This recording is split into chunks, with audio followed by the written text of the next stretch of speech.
ভিডিওর শুরুতেই সকলকে জানাই শুভ বিজয়, বড়দেরকে প্রণাম আর ছোট্টদেরকে অনেক অনেক ভালোবাসা। আর দ্বিতীয়ত বলে রাখি, গলার অবস্থা তো প্রচণ্ড খারাপ। বাড়িতে পুজো গেছে, বুঝতেই পারছো সবাই আশা করি।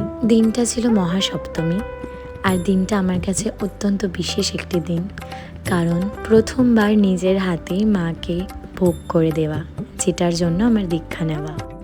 অনেক রকম মনের মধ্যে ইমোশন কাজ করছিল, কিছুটা ভয় কাজ করছিল, কিন্তু বড়দের সাহায্যে আর বড়দের আশীর্বাদে আমি কিন্তু পেরেছি। সর্বোপরি মাই পাড়িয়ে দিয়েছে, জানো তো।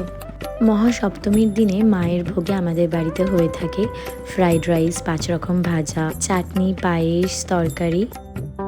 যেহেতু এটা আমার প্রথমবার, সবটুকু দায়িত্ব তো নিতে পারিনি, শুধু করেছিলাম 5 রকম ভাজা, চাটনি আর পায়েস। তারপরে অর্ধেক ভোগ রান্না করতে করতে এসেছিলাম একটুখানি কোল্ড ড্রিঙ্কস খেতে, আর তার ফাঁকে মায়ের মুখখানি একটু দেখতে, আর তার সাথে বন্দনাদির সাথে একটু ফুলের মালা গেঁথে নিচ্ছিলাম। এবারের পুজোটা আমার কাছে একদম অন্যরকম ছিল।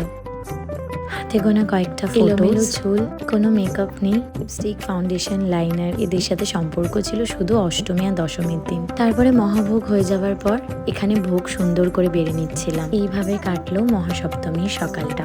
প্রত্যেকটা দিনের ভিডিও যেমন তোমাদের সাথে কথা দিয়েছিলাম শেয়ার করব, পরের ভিডিও তো নিয়ে আসবো নেক্সট একটা দিনের ভিডিও। কেমন সবাই আশা করি সুস্থভাবে পুজো কাটিয়েছো। দেখা হচ্ছে নেক্সট ভিডিওতে। আজ তাহলে আসি, বাই।